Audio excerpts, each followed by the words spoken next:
ঈদুল আজহায় এবার সরকারি ছুটি 10 দিন। এখনো ছুটি বাকি থাকলেও ঢাকায় ফিরছেন কর্মজীবী মানুষ। বৃহস্পতিবার কমলাপুর রেলওয়ে স্টেশনে গিয়ে দেখা যায় ঢাকায় ফিরতি মানুষের চাপ এখনো তেমন নেই।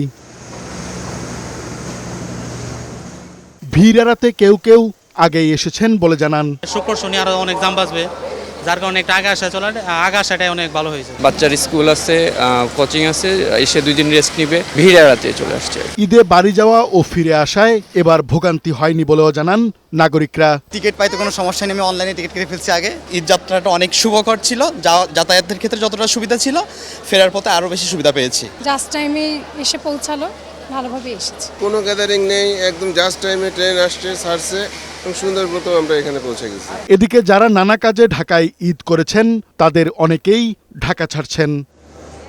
বাসেও ফিরছেন কর্মজীবী সাধারণ মানুষ। ধীরে ধীরে ব্যস্ততা বাড়ছে রাজধানীর বাস স্ট্যান্ডগুলোতে। কাজী ফরিদ, বৈশাখী সংবাদ, ঢাকা।